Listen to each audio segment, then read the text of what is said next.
Hi hello నమస్తే, నేను Apparao Jabardasth artist. NRI entertainments సమర్పిస్తున్నటువంటి a new reel India productions పతాకంపై మన ముందుకి ప్రేక్షకుల ఆశీర్వాదం కోసం ఈ నెల అంటే జూన్ 21వ తేదీన ఒక బ్యూటిఫుల్ రొమాంటిక్ లవ్ స్టోరీ కలిగినటువంటి హనీమూన్ ఎక్స్ప్రెస్ మన ముందుకు రాబోతుంది. మీకు డౌట్ వచ్చి ఉంటుంది, అప్పారావు ఏంటి ఇక్కడికి రావడం ఏంటి, ఈ సినిమా గురించి చెప్పడం ఏంటి, న్యూ హోస్ట్ ఏంటని. ఇది ఒక కొత్త అదృష్టం అని చెప్పొచ్చు. బికాస్ నన్ను అందరూ కమెడియన్గా చూశారు. నేను ఈ కార్యక్రమానికి సంధానకర్తగా వ్యవహరిస్తున్నాను కాబట్టి మీరు till end of this chit chat మీరు అందరూ చూస్తూనే ఉండండి. రెస్పెక్టెడ్ డైరెక్టర్, హనీమూన్ ఎక్స్ప్రెస్కి సమర్థవంతమైన దర్శకుడు బాల రాజశేఖరన్. నమస్తే సార్. వారి చిత్రానికి దర్శకులు క్యూట్ అండ్ స్వీట్ మా హెబ్బా పటేల్, కథానాయికి, హీరోయిన్ ఆఫ్ దిస్ ఫిలిం. నీకు చాలా పేర్లు పెట్టవచ్చు. హెబ్బా పటేల్ మీ తల్లిదండ్రులు పేరు పెట్టుండొచ్చు. ఓకే, आपका माँ पिताजी रखा हेब्बा पटेल. मैं बोल रहा हूँ hi smiley, hi lovely, hi beauty, hi sweetie, not but not the least hi naughty. Yes, ఈ నాటీ అనేది ఉండాలి. ప్రతి అమ్మాయిలో నాటీ ఉండాలి, బ్యూటీ ఉండాలి, స్వీటీ ఉండాలి, క్యూటీ ఉండాలి. Thank you very much. నిజానికి నేను ఒక విద్యార్థిని, వారొక అధ్యాపకులు. మనం ఇంగ్లీష్లో చెప్పాలంటే లెక్చరర్. అంటే మనం చాలామంది సినిమాల్లో యాక్ట్ చేయాలి, రంగస్థలం మీద యాక్ట్ చేయాలి, బోల్డ్ అండ్ అవార్డులు రివార్డులు సంపాదించాలంటే మనం నేర్చుకోవాల్సింది ఆలు ఓనామాలన్నీ కూడా. నాకు రంగస్థల విభాగం ఆంధ్ర విశ్వవిద్యాలయంలో ఒక రంగస్థల విద్యార్థిగా ఉన్నప్పుడు సార్ మా అదృష్టం ఏంటంటే మాకు లెక్చరర్గా ఉన్నారు. ఎన్నో కొత్త విషయాలు తెలియజేశారు. జనరల్గా అందరూ డైలాగులు చెప్పేస్తారు, కానీ dialogue and what is the meaning of dialogue, what is the meaning of modulation, what is the dialogue of high pitch and low pitch, what is the improvisation, ఇలాంటి ఎన్నో విషయాలు మేము ఆ రంగస్థలంలో మా గురుదేవుల దగ్గర నేర్చుకోవడం జరిగింది. అలాగా గురువుగారి సమక్షంలో శిష్యుడు ఈరోజు ఈ స్థాయిలో ఉండడం, గురువుగా వారు ఎంత ఆనందపడుతున్నారో నాకు తెలుసు. అట్ ద సేమ్ టైం ఈ సినిమా స్టార్ట్ అయినప్పటి నుంచి నాకు ఈ సినిమా ఎప్పుడు ఎప్పుడు ఎప్పుడు చూడాలనిపించింది. ఫస్ట్ నేను అడిగేది, ఇంతమంది హీరోయిన్లు ఉన్నారు, టాప్ హీరోయిన్లు ఉన్నారు, one of the top heroine Hebah Patel, కానీ ఈ అమ్మాయినే ఎందుకు తీసుకోవాలనుకున్నారు ఈ సినిమాకి? ఈ సినిమాలో ఉన్న వేషాలకి, ఈ పాత్రలకి మంచి సరైన న్యాయం చేయగలిగిన యాక్టర్స్ ఎవరైనా వెతుకుతుంటే టాప్లో నాకు హెబ్బా పటేల్ గారు ఉన్నారు. ఓకే, ఇద్దరు ముగ్గురు యాక్టర్స్. నేనేం చేస్తానంటే యాక్టర్స్ ఫిల్మ్స్ కొంచెం చూస్తా కదా, మళ్ళీ ఒకసారి రీఓరియంటేషన్ కోసం 10 క్లిప్స్ చూస్తాం యూట్యూబ్లో, అది చూస్తాం ఇది చూస్తాం ఎవరు సరిపోతారని. తనలో నాకు మొదటి నుంచి కనిపించింది ఏంటంటే, ఒక బబ్లీ క్యారెక్టర్ కానీ ఇలాంటివి చేయిస్తున్నా కూడా డైరెక్టర్స్, తను మాత్రం లోపల ఉన్న ఎమోషనల్ ఆనెస్టీ ఉంది, అది కళలో కనబడుతుంది. కెమెరా కెనాట్ లై అంటారు, camera will discover the truth inside. So అది ట్రూత్ కనబడుతుంది యాక్టింగ్లో. విషివాషిగా చేయట్లే తను. చిన్న కామెడీ చేసిన, ఇప్పుడు రాజ్ తరుణ్తో చేసిన సీన్స్ ఉన్న అవన్నీ చూస్తుంటాం కదా మనం, అందులో విషివాషిగా చేయదు తను. Actually she takes it seriously. కానీ రోల్ ఎలా రాయబడిందో అలా చేస్తుంది, అందులో ఎంత డెప్త్కి వెళ్ళాలో అంతే వెళ్తుంది. సో నాకేమనిపించిందంటే, అసలు ఎక్స్ప్లోర్ చేయని హెబ్బా పటేల్ డిమెన్షన్స్ ఉంటాయి కదా, as an actress her aspects ఉంటాయి కదా, ఎమోషనల్ ఆస్పెక్ట్స్, వాటిని ఎక్స్ప్లోర్ చేస్తూ ఈ ఫిల్మ్ చేస్తే మార్కెట్కి కొత్తగా ఉంటుంది అండ్ తిని చేయగలదని నాకు కాన్ఫిడెన్స్ ఉంది. సో దానివల్ల నేను అప్రోచ్ అయ్యాను, స్టోరీ చెప్పాను. ప్యూర్లీ స్టోరీ విని అన్నారు, ఎందుకంటే నేను ఫస్ట్ ఫిల్మ్ కదా. So I just ask her and she agreed. తర్వాత చైతన్యరావు రావడం జరిగింది. హెబ్బా పటేల్ గారు ఓకే అనేసిన తర్వాత, ఒక బాయ్ నెక్స్ట్ డోర్ లాంటి యాక్టర్ కావాలి.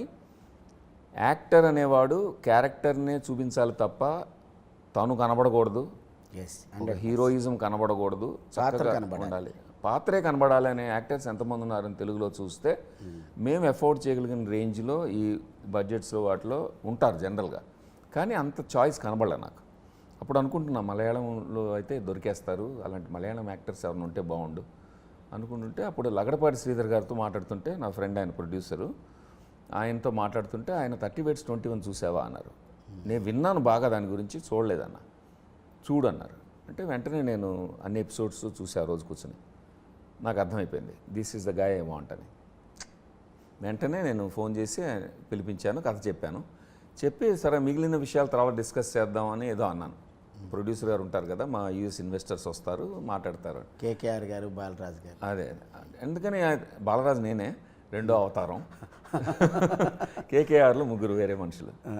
సో కేకేఆర్ ముగ్గురు ప్లస్ మీరు నలుగురు. అవును. సో వాళ్ళు వస్తారు, లాజిస్టిక్స్ మాట్లాడదామని అనగానే చైతన్య లేచి ఐఎమ్ డూయింగ్ ఇట్ సార్ అన్నాడు. Just keep the role for me అన్నాడు.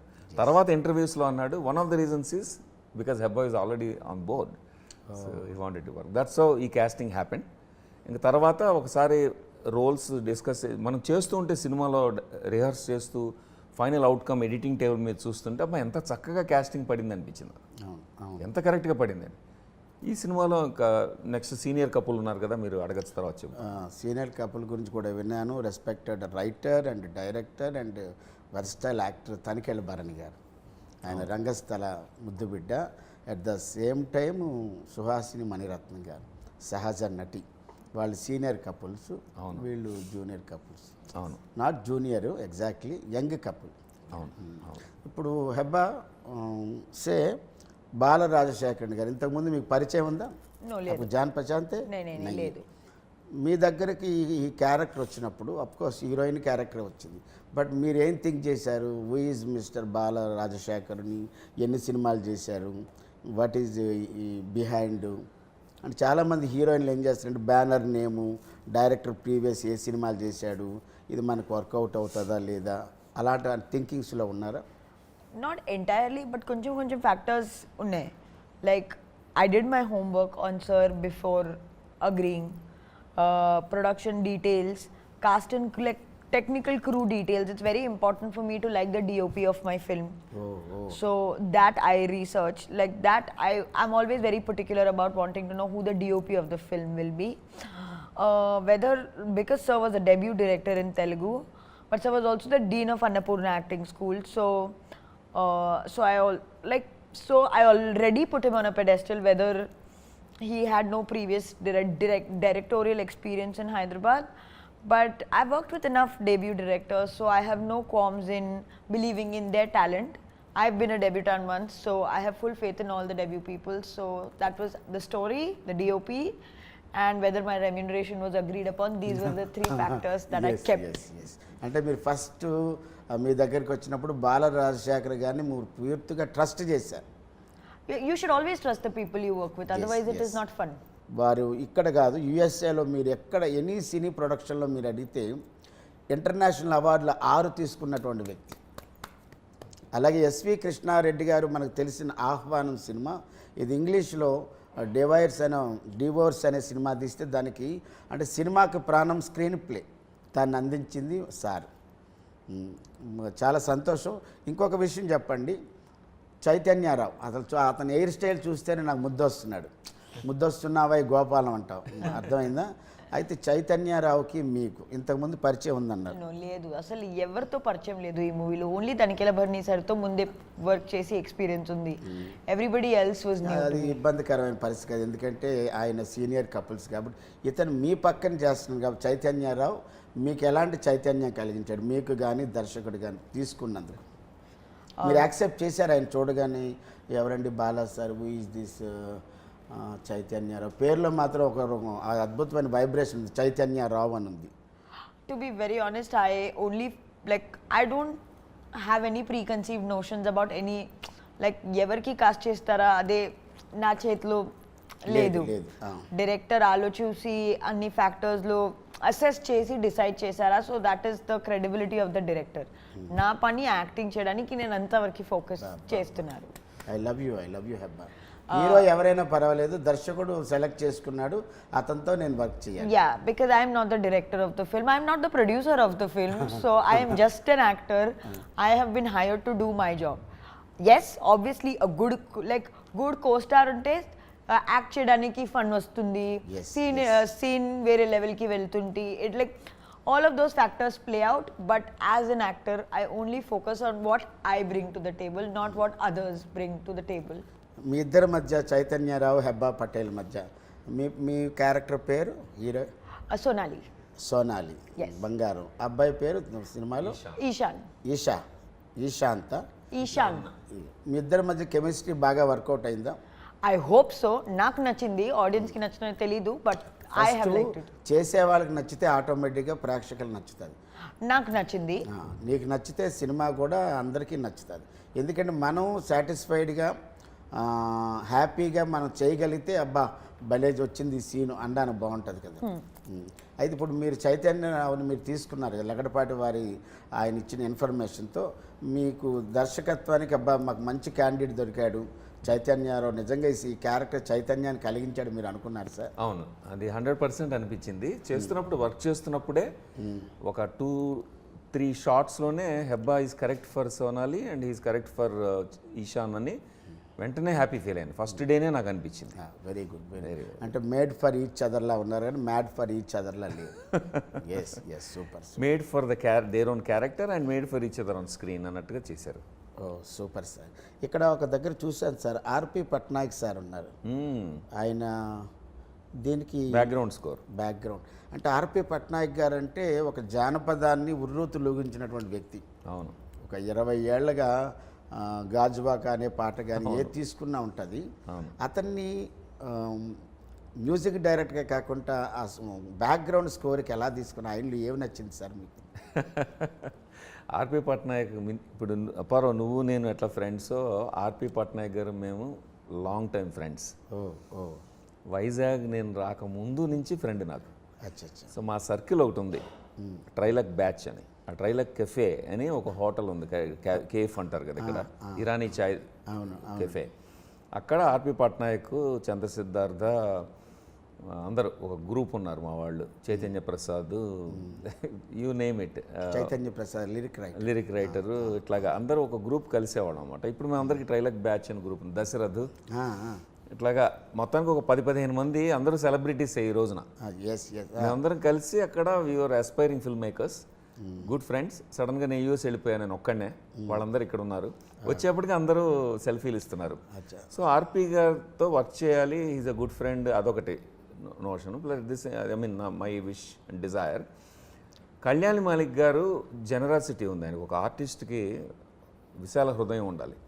ఈ సినిమాలో 3 పాటలు ఆయన కొట్టిన తర్వాత, ఆయన కంపోజ్ చేసిన తర్వాత 4వ పాట టైటిల్ సాంగ్ కోసం అని ఒక గెస్ట్ కంపోజర్ని తీసుకురావడానికి అలౌ చేశారు ఆయన. ఎందుకంటే ఈ ఫాస్ట్ బీట్ సాంగ్ మూడ్లో ఆయన లేనప్పుడు స్ఫూర్తి జితేందర్ అని ఒక యంగ్ ఆర్టిస్ట్ని తీసుకొస్తే ఆవిడ మీతో వర్క్ చేస్తుందండి అన్నాను. ఆవిడకి వెస్టర్న్ బాగా తెలుసు అంటే ఆవిడ పాటలు విని లేదండి ఆవిడని కంపోజ్ చేయమనండి, గెస్ట్ కంపోజర్ ఇచ్చేద్దాం అన్నారు ఆయన. సో అప్పుడు నాకు అర్థమైంది ఆయన he's a very generous artist at heart. ఆ తర్వాత ఆయన ఈ సినిమా మనం పోస్ట్ ప్రొడక్షన్ టైంకి చాలా బిజీ అయిపోయారు, మల్టిపుల్ ఫిల్మ్స్ ఉన్నాయి ఆయనకి రిలీజెస్. ఆ మధ్యలో బ్యాక్గ్రౌండ్ స్కోర్కి ఆయన దగ్గర నుంచి టైం తీసుకోవడం మంచిది కాదనిపించింది. ఆయనే అన్నారు, అంటే పర్వాలేదు సార్, నేను I can try different person అంటే ఇట్స్ ఓకే అన్నారు. అప్పుడు ఆర్పి దగ్గరికి వెళ్ళా, చెప్పాను ఆర్పి పాటల లైన్ అంటే కళ్యాణ్ మాలిక్ గారు అంటే నాకు చాలా ఇష్టం అన్నాడు RP. First of all RP loves his music, అది ఇంపార్టెంట్. ఇప్పుడు తను అన్నాడు, ఇప్పుడు ఆర్పి కూడా ఇంగ్లీష్ ఫిల్మ్స్ చేశారు ఆయన. I was a consultant for him, ఏమీ అని ఇంగ్లీష్ ఫిల్మ్స్ హాలీవుడ్లో చేసిన వాటికి నేను కన్సల్టెంట్. సో అప్పుడు మేము ఇంగ్లీష్ హాలీవుడ్ ఫిల్మ్స్ చూస్తూ బ్యాక్గ్రౌండ్ స్కోర్ వేరు, సాంగ్స్ వేరు హాలీవుడ్ ఫిల్మ్స్లో, వెరీ క్లియర్. అక్కడ ఒకళ్ళే చేయరు, అక్కడ సపరేట్, అక్కడ సపరేటే అలవాటు ఉంది మాకు. సో అందుకని నేను ఆర్పితో చెప్పాను ఇట్లా ఓన్లీ బ్యాక్గ్రౌండ్ స్కోర్ చేయాలి, but that is the soul of the movie. So he stepped in, so we worked together. So there are 3 musicians in this film worked together under the mentorship of Kalyan Malik garu. Well, Heba, ఇప్పుడు నాతో chit chat చేస్తుంటే నీ inner feeling ఎలా ఉంది? ఎంత తొందరగా అయిపోతే అంత తొందరగా ఫ్లైట్ ఎక్కేద్దామన్నా, ఇంకా చెయ్యాలి అనిపిస్తుందా? బోత్ టైం రిస్ట్రిక్షన్ లేకపోతే చేయాలి, బట్ ఇప్పుడు టైం రిస్ట్రిక్షన్ ఉంటే మీకు ఇచ్చిన producer garu full happy sir ఈ సినిమా. Producers are happy and I'm also very happy and fortunate that వాళ్ళందరూ నన్ను ట్రస్ట్ చేసి, వాళ్ళెవరు ఇండియాలో లేరు, ఎవరిని పంపించడం నా మీద గూఢచారిని, వాళ్ళందరూ అక్కడ ఉన్నారు, నేనే ఇక్కడ గేట్ కీపర్ని వాళ్ళ మనీకి. బట్ అంత ట్రస్ట్ చేసి ఇవ్వడం ఈ రోజుల్లో మాటలు కాదు కదా. ఒకవైపు దర్శకుడిగా ఉన్నారు, ఇంకో on behalf of producer side కూడా ఉన్నారు. ఉండాలి వర్కింగ్ ప్రొడ్యూసర్గా. ఇప్పుడు షార్ట్ రెడీ అయిందా, ఒక నిమిషం ఓటీపీ వస్తుంది, ఎవరికో పేమెంట్ ఇవ్వాలి, ఓటీపీ డన్, ఓకే యాక్షన్, ఇట్లా కూడా జరిగాయి షూటింగ్లో.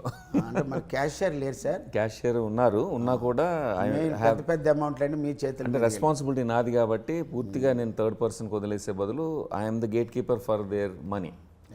సో ఆ బాధ్యత తీసుకున్నాం కాబట్టి చేయాలి, మల్టిపుల్ రోల్స్ చేయాలి, తప్పదు. సో ఐ ఎంజాయ్డ్ అండి. అందరూ ప్రొఫెషనల్స్. హనీమూన్ ఎక్స్ప్రెస్ చిత్రం తర్వాత మీ దగ్గరికి 10 మంది ప్రొడ్యూసర్స్ వచ్చే చిత్రాన్ని నేను డైరెక్ట్ చేశానని నమ్మకం వచ్చిందా సార్? అంటే అది తెలుస్తుంది ప్రేక్షకులకు ముందుకెళ్ళిన తర్వాత తెలుస్తుంది. ఎప్పుడు కర్మ మనం చేస్తాం, అధికారం లేదు దానికి. అంతవరకే అధికారం ఉంది మనకి కదా, రిజల్ట్ మీద అధికారం లేదు. సో ప్రయత్నం మేము బాగా చేసాము. నేను కష్టపడి రాశాను, చాలామంది సలహాలతో రాశాను. భిక్షు గారు చదివారు స్క్రిప్ట్, మా గురువు గారు భిక్షు గారు చదివి సలహా చెప్పారు, మా శ్రీనివాస్ చదివి చెప్పాడు. ఏదైతే మీ మూలాలు ఏవైతే ఉన్నా గురువులందరినీ కూడా మీరు దీంట్లోకి కోఆర్డినేట్ చేశారు. గురువుగారు ఈ సలహా చెప్పండి, అంటే నేనే తోపు, నేనే తురుము, నేనే కేక అని కాకుండా ఈ సినిమాకి ఎంతమంది స్రష్టలు ఉంటారు, లెజెండరీస్ ఉంటారు, వారందరూ సహాయం తీసుకున్నారు. Master is a legendary. అవును, వాళ్ళందరూ చదివి వాళ్ళు చెప్పిన ఫీడ్బ్యాక్ తీసుకుని దాన్ని ఇంప్రూవ్ చేసుకుంటూ లాక్ చేసాము. ఆ తర్వాత సినిమాటోగ్రాఫర్ సిస్లా గారి గురించి చెప్పాలి. ఆయన మా ప్రొఫెసర్ అన్నపూర్ణలో సినిమాటోగ్రఫీ ప్రొఫెసర్. నేను డీన్గా ఉన్నప్పుడు ఆయన ప్రొఫెసర్గా చేశారు, ఇప్పుడు కంటిన్యూ చేస్తున్నారు. ఆయన ఒక స్పెషల్ విజన్ ఉంది, ప్యాషన్ ఉంది, క్వాలిఫైడ్ సినిమాటోగ్రఫర్ అని కూడా చెప్పింది. అవునవును, మా ఇద్దరికి ఈక్వేషన్ బాగా కుదిరింది. సో ఆయనతో కలిసి ప్లాన్ చేసుకుని లుక్ ఆఫ్ ద ఫిల్మ్ ఒక ఆర్టిస్టిక్ లుక్ ఇచ్చాము. అండ్ తర్వాత కళ్యాణ్ మలిక్ గారు, ఆర్పి పట్నాయక్ గారు అండ్ స్ఫూర్తి వీళ్ళందరూ కలిసి మ్యూజికల్ టోన్ ఇచ్చారు. తనికెళ్ళ భరణి గారు, సుహాసిని గారు వాళ్ళ ఆశీస్సులతో పాటు హ్యూమర్ కూడా ఇచ్చి సినిమాని ఒక ఇంకా లైఫ్ ఇచ్చారు దానికి. అలాగ రకరకాల అందరూ కలిసి ఈ సినిమాని ఒక గొప్ప చిత్రంగా తయారు చేశారని నా నమ్మకం. ఇంకా ప్రేక్షకులు తీర్పు చెప్పాలి, చూడాలి, ఎంజాయ్ చేయాలి. ఒక హెల్దీ సినిమా ఇస్తున్నాము అని మాకు నమ్మకం ఉంది. ఈ మాట బాగుంది. హనీమూన్ ఎక్స్ప్రెస్ అనేది ఒక healthy movie, not fully romantic movie కాదు, అది కూడా చెప్పాలి. Healthy romantic movie, healthy romantic movie, healthy romance. Sir ఇప్పుడు ఇందులో 4 పాటలు ఉన్నాయి కదా, ఆల్రెడీ 4 పాటలు ప్రేక్షకుల ముందుకు వచ్చి ఇందులో నేను క్యూట్ అండ్ స్వీట్ అనే పాట ఒకటి, క్యూట్గా స్వీట్గా నిజంగా ఆ పాటలోనే ఆ రిథమిక్ ఉంటుంది, క్యూట్గా అది ఉంటుంది. తర్వాత నిజమా అవును అదొకటి ఉంటుంది. ఇంకొకటి సోలో సాంగ్ ఒకటి ఉంది, ప్రేమ నువ్వా కాదా అని. 4 సాంగ్స్కి మన ఆడియో తరఫు నుంచి ఎలా రెస్పాన్స్ వచ్చింది సార్? మొత్తం ఫస్ట్ ఆఫ్ ఆల్ మేము పాటలు వినిపించినప్పుడు T series is the biggest brand in India కదా, 240 మిలియన్ సబ్స్క్రైబర్స్ ఉన్న ఛానల్ వినిపించగానే నచ్చేసి కొనేశారు. So T series became our partner అనేది నాకు I can't believe it. First film కదా, పాటలతో డబ్బులు వచ్చేసాయి కొంతవరకు. అంటే పాటలే ట్రైలర్స్ లాగా, టీజర్స్ లాగా మార్కెట్లోకి వెళ్ళాయి. నేనేం చేశానంటే చాలామంది ఫ్రెండ్స్ టీజరే అంటే కాదు, పాటలు వేస్తాం ముందని 4 పాటలు మంచి సెలబ్రిటీస్తో రిలీజ్ చేసాం. ఎస్ సార్, నేను 4 పాటలు కూడా విన్నాను. అన్ని బాగా జనంలో అరడజన్ పాటలు కాకుండా సినిమాకి ఎంత లెంత్ ఉందో, సినిమాకి ఎంత అవసరం ఉందో అన్ని పాటలు పెట్టడం అనేది జరిగింది. 4 పాటలు, 4 సాంగ్స్ బాగా వెళ్తున్నాయి. అవే ట్రైలర్ టీజర్గా వెళ్ళాయి కొన్నాళ్ళు. బాగా అందుకుంటున్న టైంలో టీజర్ వేసాం మేము. So we are depending on music a lot. 50% మ్యూజికే సినిమాకి, 50% మా కథ అండ్ కథనం అనమాట. తనికెళ్ళ భరణి గారు వాళ్ళ ఎక్స్పీరియన్స్ చాలా గొప్ప ఎక్స్పీరియన్స్. వాళ్ళు రంగస్థలం నుంచి వచ్చారు, మీరు రంగస్థలం నుంచి వచ్చారు. At the same time Suhasini Mani Ratnam garu, వాళ్ళిద్దరు wife and senior couples. Tanikella Bharani గారితో మీ అనుబంధం ఎలాంటిది? తనికెళ్ళ భరణి గారు నాటకాలు, పుస్తకాలు కొనుక్కుని రిహార్స్ చేసి నాటకం వేసిన నటుడిని నేను. గోగ్రహణం, దీక్షిత్ గారి దర్శకత్వంలో గోగ్రహణం స్ట్రీట్ ప్లే నేను ఎన్నోసార్లు శని వేషం వేశాను, విలన్ వేషం, డెడ్లీ విలన్ వేషం. సో అలాగా 4వ కోతి ఇలాంటి చాలా వేశారు సార్. కోకరోకో అవును, ఇద్దరే ఉంటారు. నేను వినోద్ బాలా వేసేవాళ్ళం. వినోద్ బాలా చాలా ఫ్రెండ్ నాకు, ఇద్దరం కలిసి వేసేవాళ్ళం. గార్ధబాండం. సో ఇట్లాగా నేను కొన్ని డైరెక్ట్ చేసేవాడిని, యాక్ట్ చేసేవాడిని. భరణి గారి ప్లేస్ అన్నీ కూడా తెలుసు నాకు. ఆయన ఏమైనా మంచి కాంప్లిమెంట్ ఇచ్చారా? అబ్బాయి బాలా భలే చేసావు సినిమా. చాలా ఇచ్చారు. ఆయన యాక్చువల్గా వెళ్ళి కథ చెప్పినప్పుడు ఆయన చాలా ముచ్చటపడ్డారు. చాలా రోజుల తర్వాత ఒక you are so strong about message ఇద్దాం అని అనుకుంటున్నావు, ఆర్ యూ షూర్ అని అడిగారు. అవును, మెసేజ్ ఇస్తానండి ఇందులోంచి, నాకు కోరిక అదే అన్నాను. ఆయనే తీసుకెళ్ళి సుహాసిని గారిని తీసుకొచ్చారు. ఆయన వల్లనే, ప్రోద్బలం వల్ల సుహాసిని గారు వచ్చారు. కథ ఫోన్లో విని ఒప్పుకున్నారు. పొన్నియిన్ సెల్వన్లో బిజీగా ఉండి కూడా మా షూటింగ్కి 1 వీక్ టైం ఇచ్చారు ఆవిడ. మీ అందరి ముందుకి థియేటర్స్లోకి జూన్ 21న హనీమూన్ ఎక్స్ప్రెస్ రైడ్ రాబోతోంది. Joy ride with beautiful music and beautiful acting of Hebba Patel and Chaitanya Rao, Tanikella Bharani garu, Suhasini గారు, ఆలీ గారు. ఎంజాయ్ చేయండి థియేటర్స్లోనే జూన్ 21. బాల రాజశేఖర్ని ఒక బ్యూటిఫుల్ మూవీ. మీరందరూ ఈ హనీమూన్ ఎక్స్ప్రెస్ సినిమాను చూడండి, ఆనందించండి, అభిమానించండి, ప్రోత్సహించండి, ఆశీర్వదించండి. మీ అభిమానం ఎప్పుడు మా చిత్రం మీద ఉండాలని కోరుకుంటూ థ్యాంక్ యూ సో మచ్.